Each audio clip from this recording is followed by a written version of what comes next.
What's up, guys? Welcome back to the LTL Podcast, and I am flying solo today, just me, myself, and I. And in this episode, we're just going to be discussing the second round series that ended after the last episode, as well as kind of what's going on in the third round as well. So we'll start with the Avalanche and the Vegas Golden Knights. I don't really know what to say about the Colorado Avalanche at this point. Except that kind of I told you so a little bit, sort of. I had mentioned over and over again that I wasn't super in love with their defense in terms of just how small and how relatively inefficient in the defensive zone they had been up to that point. And, I think that's really what was their issue in this series. I mean, look, obviously, one of the big issues is not having Nazem Kadri available for the whole series. And that really, really, really put a tough strain on the Avalanche because they're missing their second line center, but not only missing their second line center, which means that somebody has to fill that gap.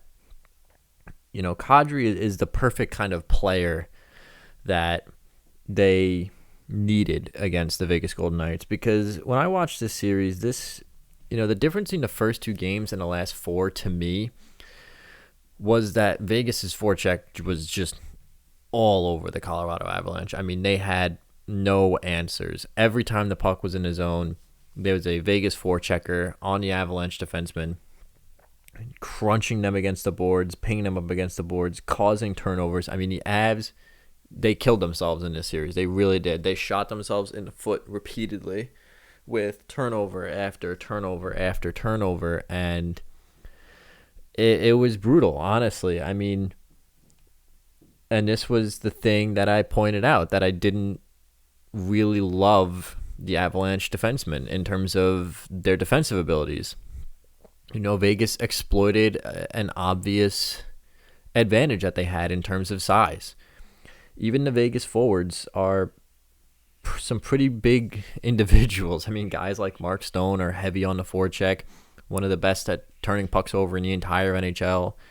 Even somebody like Max Pacioretty isn't that small of an individual. Ryan Reeves, obviously, big individual.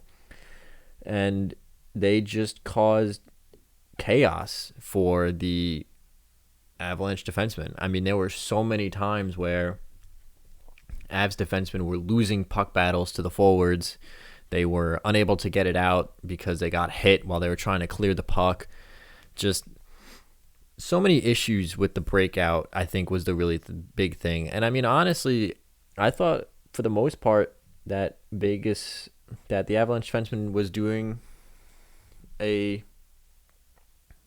bang up job at keeping the rush chances low for the Vegas Golden Knights. I thought they were doing a pretty good job at using their speed, the advantage that the Avalanche had coming into this series, to mitigate a lot of the chances off the rush from Vegas. But the problem was, once the puck got in the zone, Colorado couldn't win the puck back.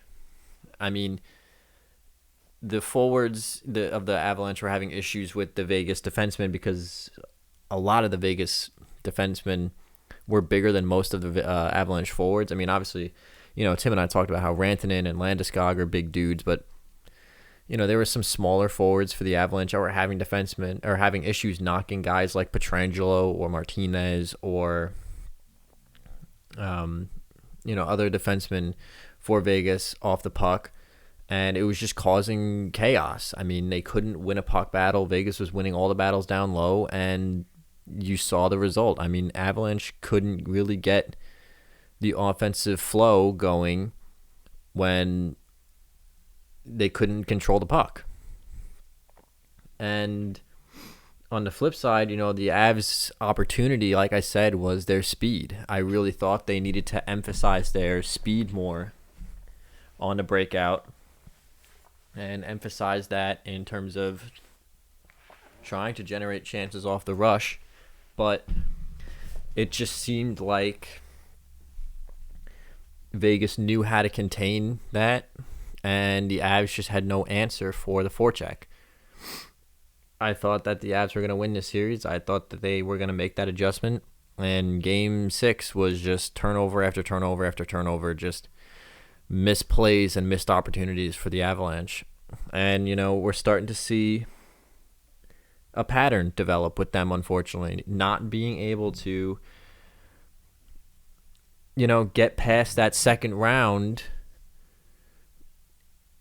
in the entirety of Nathan MacKinnon's career so far. I mean, granted, when he first came there, they weren't the greatest team, but, you can make excuses for this, that, or the other thing. Last year, they had a lot of injuries.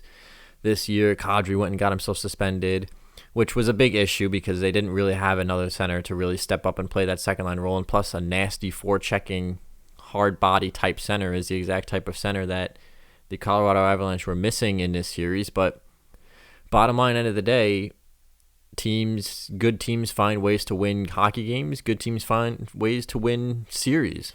And the Avs have not found that. You couldn't blame the goaltending, I don't think, this year.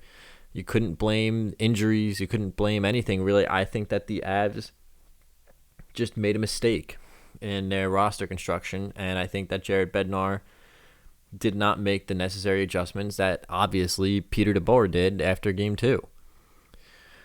So what does this mean for the Avalanche going into the offseason? I mean, we've already heard the rumor mill start that Kadri's on his way out, which, I mean, the really unfortunate reality about Nazem Kadri is that he is a perfect playoff type center. He's the kind of center you always want on your playoff teams. He's the kind of center that playoff teams need. Nasty, nose to the grindstone, hard checking type centers. He's the kind of guy that you want on your side in the playoffs. He just can't stop getting himself suspended every single season. And so what's really the point of having him on the roster if he's not going to play and if he's just going to be a liability? I mean, ultimately, that's the issue, is you can't bank on him being involved in the playoffs because he's either going to be hurt, or if he's not hurt, he's going to go and get himself suspended. So the rumor mill's already starting in Colorado that, Nazem Kadri might be on his way out. I think if they do make that decision that he isn't what the team is looking for, that they need to seriously consider getting somebody in the same ilk, the same vein as Nazem Kadri, because you can't turn this team into the Toronto Maple Leafs, which is the direction that they're headed, quite honestly, in terms of just being in love with these speedy offensive type players. I mean, we saw it this year when they decided to move on from Nikita Zadorov and pick up a scoring winger in Brendan Saad. Now, don't get me wrong, Brendan Saad played fantastically for them for this playoffs. I think he was honestly one of their better players most nights. I think he was a great pickup, but the problem is you traded a checking, big, strong defenseman for a speedy winger, and then the replacement for him was Devon Toews, who is another offensive type defenseman. It's just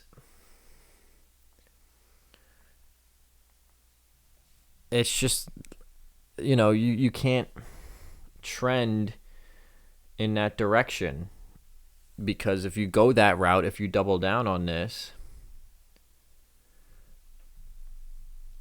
you're going to end up really kind of putting yourself in a tough situation.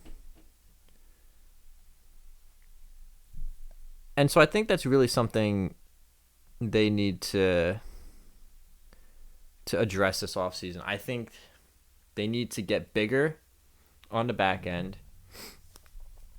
I think they need to make a tough decision with one of their defensemen. I mean, really the only checking type defenseman they have at this point is Eric Johnson, and Sammy Girard and Ryan Graves and Devon Tays and Cale Makar are all fine defensemen, but none of that helped in this series because those offensive type players couldn't use their offense because they couldn't get out of the zone. And it really, no offense to any of the guys I just mentioned, but if we're looking at just the size factor alone, Girard is 5'10", 170. Cale Makar is 5'11", 187. Devon Tays is 6'1", 191. Graves and Johnson are big boys, 6'5" and 6'4", 220 and 225. Jacob McDonald is 6 foot but 204. But even Patrick Nemeth is a stocky man, 6'3", 228. But he either didn't have a large enough role within the team, or they just need more balance on the defensive end. And I think you need to make a tough decision with one of these guys, because Bowen Byram, as great as he is, guess what? He doesn't solve your size issue. And I think that we really, really saw that problem get exposed. So I think the Avs need to address the second line center problem, whether that be via a trade away from Nazem Kadri, or somehow reining this guy in and getting a friggin' brain between his ears, because he's a great player when he's on the ice, but he's never on the friggin' ice. And they need to address the issue on the back end of being super one-track mind in terms of the offense. So, Colorado's got some things to address this offseason. Good for Vegas on, moving on to face Montreal in the third round. Good for Peter DeBoer. I think he made a very important adjustment, and it was one that Jared Bednar didn't answer to, and ultimately it won them the series. So, Avs are going home, or they're at this point already home again. The other series that had not wrapped up actually wrapped up in Game 6 as well. The New York Islanders eliminate the Boston Bruins in 6 games. And Boston is in a very, very interesting position this offseason. There's a lot of guys on this team that are going to need contracts, and guys that are some pretty big names, honestly, all things considered. I mean, David Krejci is going to be a UFA. Taylor Hall is going to be a UFA. Guys like Andre Kasha and Nick Ritchie are restricted free agents. Then you have other guys like, Brendan Carlo's a restricted free agent. How much money is he going to want? Mike Riley and Kevin Miller are UFAs. And then obviously both your goaltenders are UFAs, which is, I think, the biggest question mark for this team is the fate and the future of Tuukka Rask. Now, Tuukka Rask has already gone on record and said if he doesn't play for the Boston Bruins, he's not playing at all, period. He's just going to retire. So, the question for Boston becomes, do you just bring the core back? You sign Krejci again, sign Tuukka Rask again, sign a couple of your defensemen again, bring the core back and say, all right, boys, let's give it another shot. Or do you decide, enough is enough, this team isn't getting any younger. Maybe we start to make that transition to the younger guys. So, maybe we let David Krejci go. And maybe we try to re-sign Taylor Hall. If it doesn't work out, we promote one of the younger wingers. And, in terms of the goaltending, you could go into next year with Jeremy Swayman and Dan Vladar, if you're going in with the understanding that, look, honestly, this is going to be a commitment to another chapter of the Boston Bruins legacy. Because, Rask is 34, Krejci's 35, Bergeron's 35, Marchand's 33. These guys still have some years left in the tank, but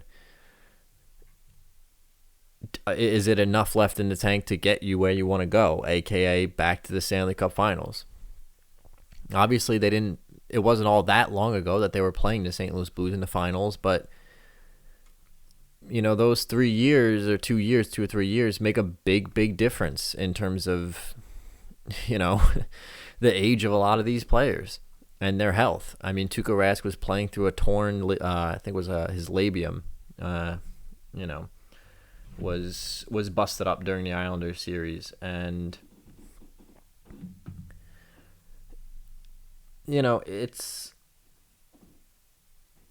it's a question mark for sure. I think there's a lot that's going to go on in this Bruins team in the offseason. I mean, pretty much all the indication we've been given from Boston management is that they're still going to try to compete. So, at that point, it's a thing that you are probably going to end up bringing back a lot of these older players, which is going to be less playing time for perhaps some of the younger players that you might be trying to promote or boost in the roster. And then the question becomes, quite honestly, if you bring all these guys back, is this team good enough to win a Stanley Cup? If you, let's say for argument's sake, they are able to bring back Taylor Hall, which is questionable considering right now they have $373,000 worth of cap space, and that's with Taylor Hall on a $4 million deal. You can probably get a cheaper deal out of David Krejci. You can probably Kasha and Nick Rich are going to be looking for their big boy contracts soon, so you might be able to convince them just to take like a 1-year flyer kind of situation. But then, like, how much money are you paying Brandon Carlo, who's 24? Can you really get Mike Riley and Kevin Miller back both on 1.5? Even if they only ask for maybe like 1.7 or 2, that's still money that you don't have for Taylor Hall. So, it's going to be interesting to watch the Bruins this offseason. I think that they're a team that needs to kind of make a decision. Honestly, if it was me, I would let Tuukka Rask retire. I would say, listen, or, maybe actually you bring him back for one more year and you play him and either one of Swayman or Vladar underneath him the whole year. And you say, hey, look, teach him the ropes because, honestly, Tuukka, not to kind of lay it out in plain English, but the organization's going in a different direction. You don't re-sign David Krejci at that point. You let one of the younger guys try to take that next step and play top-line center. You try to get Taylor Hall back if you can, just because you still need that winger. But I honestly think the Bruins should take a very serious look at potentially moving in not a rebuilding, but a retooling sort of situation. Because you still have pieces on here like Pasternak's only 25, Charlie McAvoy's only 23. Brendan Carlo's only 24. You have pieces that are young, and obviously Swayman and Vladar are both 23 and 22. So maybe try to hit a short retool, but the indication is that they're going to try to compete again. So I do imagine that they're going to be aggressive in the market. It's just going to be interesting to see where the money falls, where they're going to be allocating their cap space. So I'll just move on. The Bruins, honestly, their downfall in the series was just not being able to keep up with the depth. I think the Bruins depth really did not help them out in this series. Really, outside of the first two lines, the bottom six of the Bruins in terms of their forwards didn't really do a whole lot. The bottom six defensemen were really rough. I mean, Matt Grzelcyk had a horrendous game 6, quite honestly.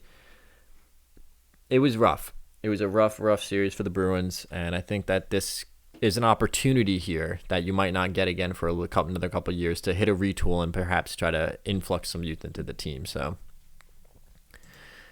we'll go on to the third round series now, and I guess we'll just stay with the New York Islanders. They're currently tied 1-1 with the Tampa Bay Lightning. The Islanders taking game 1 by a score of 2-1. Lightning taking game 2 by a score of 4-2. Very odd 2 first games, honestly, for this series. Game 1 was as close to a dominating win as you're going to get with the New York Islanders in terms of, obviously, they're not going to score 5 or 6 goals and win a game 6-1 more often than not. But what I mean by dominating is that they controlled the play. I mean, the Lightning scored with, I think, 54 seconds left on a penalty, 6-on-4, because they had the goalie pulled. But other than that, I mean, the Islanders, for the most part, controlled the play. They were calm, cool, collected. They dominated puck possession. They seemed very much in control of the game right from puck drop. And, as much as this team has the ability to cruise to a win, this is as close as you're going to get with them. And in game 2, I thought was the opposite. I honestly thought that the Lightning controlled play pretty much right from the get-go. I thought the Lightning had an excellent start to the game. They scored pretty early on. I think the Islanders, the Islanders' first goal was off of a absolutely horrendous penalty kill, which, the referees in this game were just awful. I mean, let's not beat around the bush here. All right, the call on Braden Point for goalie interference was terrible. It was awful.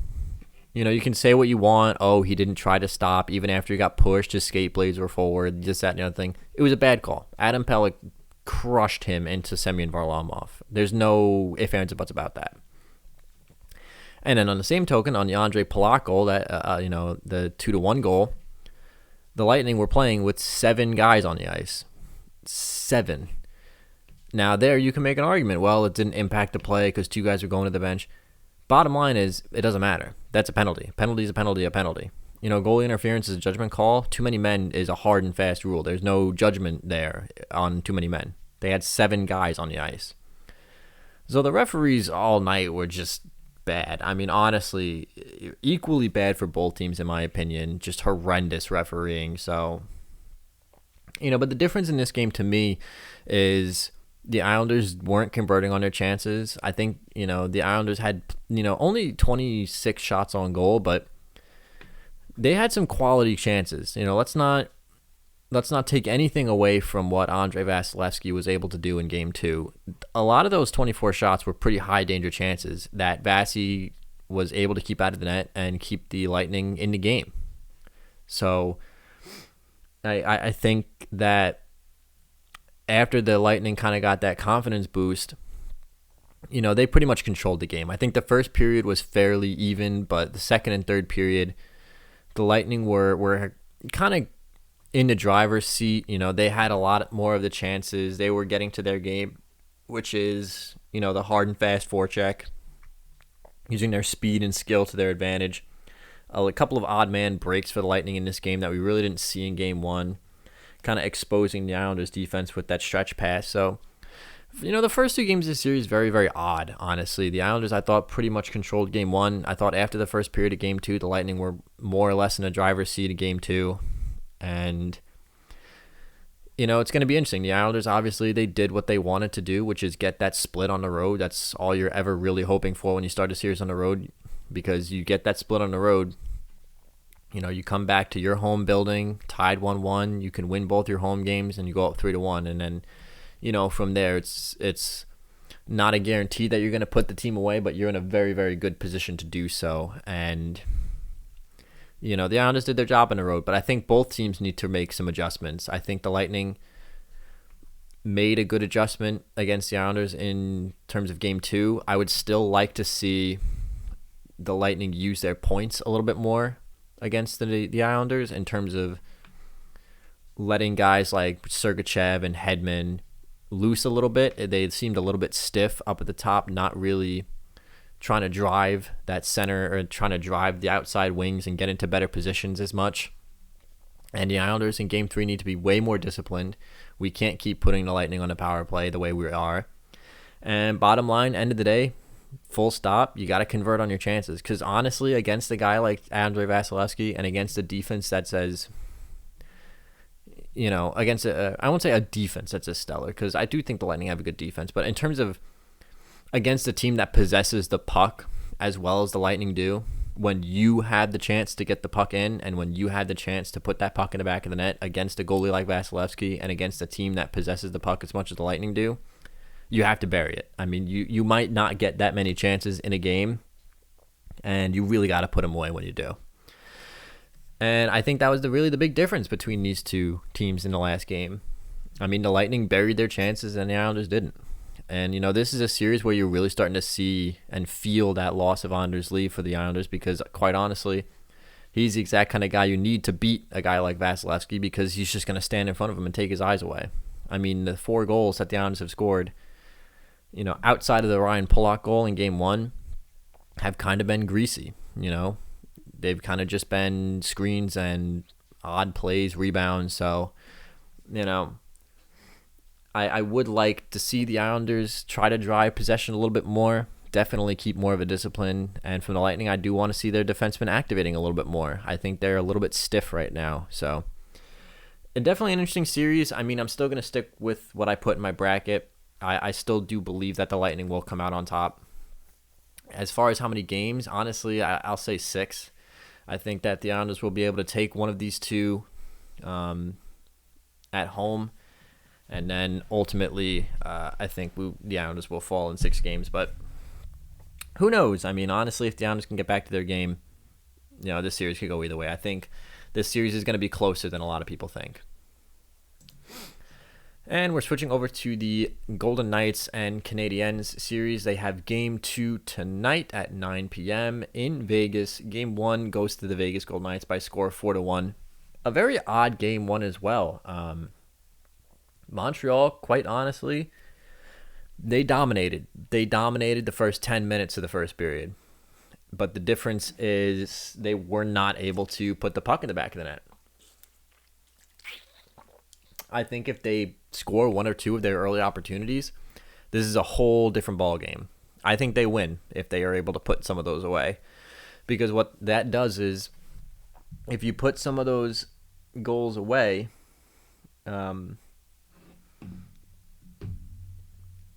if you're able to put some of those goals away, you take the crowd out of it, I think, and you're able to settle into what you want to do, which is defend. And instead, Fleury stands tall. You miss a couple of open nets. All of a sudden, Vegas gets one on a screen shot, and different ball game. And honestly, from then on, the Vegas Golden Knights pretty much controlled the rest of the game. Quite frankly, without Carey Price in the net, this is easily like a 6 or 7-1 hockey game. I mean, he made some unbelievable saves, like 10 bellers left, right, and center coming out from Carey Price in this one. And Montreal just unfortunately wasn't able to really build off of it. They had some opportunities. They had an early power play, couldn't get anything going. And the goals that Vegas scored were very much Vegas Golden Knight goals. I mean, very uncharacteristically sloppy plays too from Montreal. I mean, the Alex Tuch goal was honestly just horrendous. I mean, there's no other real way to describe what happens when there's a player at the top of the circles with a fake slap shot who then passes it over to a guy wide open for the one-timer, because there are 5, count them, 1, 2, 3, 4, 5 Montreal Canadiens on the right side of the ice below the circles. There's zero excuse for that in a playoff game. I don't know what happened. I don't know where the wingers were. I don't know why the wingers crashed down low so hard. I have no clue what the breakdown happened that led to 5 Canadiens being on the wrong side of the rink. But, that's the kind of stuff that will kill you. Just those mental mistakes. Just a complete gaffe by the defense leads to a goal. And at that point, that's a big goal, because that's a 2-1 hockey game. As far as what I would like to see out of Montreal, I think Montreal really needs to simplify things. I mean, we're really seeing Montreal for the first time play a team with both size and, some veterans on the back end. Against the Maple Leafs, yes, they had some veterans on the back end like Jake Muzzin and Bogosian, but the Canadiens were able to just physically impose their will on the Toronto Maple Leafs and dominate the board play, dominate the turnovers, cause chaos, and really, really, capitalize on the turnovers that Toronto was committing. Winnipeg, on the other hand, in the Winnipeg series, Montreal was really just able to come out with their feet on the gas in all 4 games, and Winnipeg just looked discombobulated. And I think a lot of that has to do with obviously losing Mark Scheifele, shuffles the entirety of the lines around, but the younger-ish defense of the Winnipeg Jets had a really hard time with keeping the scoring chances to a minimum. And even with Connor Hellebuck, it didn't really matter because the defense was not like porous by any stretch, but they were giving up some quality chances. Because, they were a younger defensive core. In Vegas, you have both. You have big boys. You have guys like I said, Alex Pietrangelo, Alec Martinez on the back end. There's another guy who, his name is escaping me. I'm going to look it up. And then, they also have their mix of talent. Like Shea Theodore is one of the best offensive defensemen in the entire National Hockey League. I think that there's really, no questioning, his talent. I mean, Nick Hague is 6'6", 230. Alec Martinez is 6'1", 209. Pietrangelo is 6'3", 210. Braden McNabb is 6'4", 216. Like, these Vegas Golden Knights have size. And then up front, you have guys like Mark Stone, who are 6'3", 202. Alex Tuch is 6'4", 220. Pacioretty's 6'2", 215. These guys are not small. They're a pretty stocky hockey club, honestly, all things considered. And then you compare that to the Montreal Canadiens, who are running a lot of undersized forwards. Caulfield is 5'7", 162. Philip Deneau is 6'1", 200. Brendan Gallagher is 5'9", 183. Nick Suzuki is 5'11", 208. These aren't exactly huge players. I like the defense. The defense is pretty big. Obviously, Weber 6'4", 229. Edmondson 6'4", 227. Sherratt's 6'3", 234. They have some size on the back end, but the forwards are not big, and I think we're really seeing the forwards struggle to generate those chances. And a lot of the, part of the issue also is that they weren't generating second and third opportunities. There was a lot of one and done. After that first 10 minutes, a lot of the shots were a shot from the point, kicked off into the corner, one and done. Or a shot from, the slot. Yeah, you get a good opportunity, but there's no rebound, there's no tip, there's no scramble in front of the net. And I think that we're seeing the Canadiens struggle to penetrate the middle of the ice because of the size difference. So what adjustments would I like to see from Montreal? I would just like to see them keep it simple. I mean, we've seen Fleury give up some really poor goals in this postseason. He has a tendency to let in a fluke bounce now and then. So I think just keep it simple. Shoot for rebounds, try to generate those second and third opportunities. Even if you're undersized, get a body in front of the net, get 2 bodies in front of the net. If you need to put 2 guys in front of the net to compensate for the size issue, throw 2 guys in front of the net. Keep it simple. Don't try to make these fancy passing plays through the middle of the ice, because honestly, that's been the success formula for this team, is capitalize off turnovers, make your opponents pay for their mistakes, and I guess really that's kind of the biggest thing that they've been doing this offseason, or postseason. I keep saying offseason, postseason. Is they're kind of like vipers. They're lying in the grass, waiting for you to turn that puck over up the middle of the ice, and then bam, it's in the back of the net. We saw that all the time in the Toronto series. So, Montreal, I definitely think a lot of people aren't giving them the credit they deserve. I'm not super sold on how good they really are myself, just because that Canadian division was bad. But, they're playing a really good team now, and this is a really good litmus test to see what they can do. And, in terms of the defensive side of the puck, they just got to be better all around, period. I mean, the first goal was a triple screen that Price never saw. Then the Alex Tuch goal. Then, there was the third goal was a bounce off the skates of a guy in front of the net because the shot from the point didn't get blocked. The Vegas Golden Knights aren't stupid. They know they need to get in Carey Price's grill in order to score goals because you're really not going to beat him clean very often. So that's exactly what they're doing. They're sending two guys to the front of the net for a double screen. They're sending a guy to the side of the net and then shooting for a tip, hoping it's going to happen. And guess what? It hits the skates, bounces into the back of the net. Montreal is struggling right now. I mean, it's only one game, and Montreal's been off for a while, so you could see a little bit of that sweep hangover as it was. But I'm not going to say that this is a must win. Obviously, you're not in trouble until you lose a home in the playoffs. But I think that Montreal really needs to come out and make a statement. And the best way to make that statement is with a win. Ultimately, I do think the Vegas Golden Knights will win this series. But would it surprise me to see Montreal win? A little bit, but not as much as I think it would surprise other people.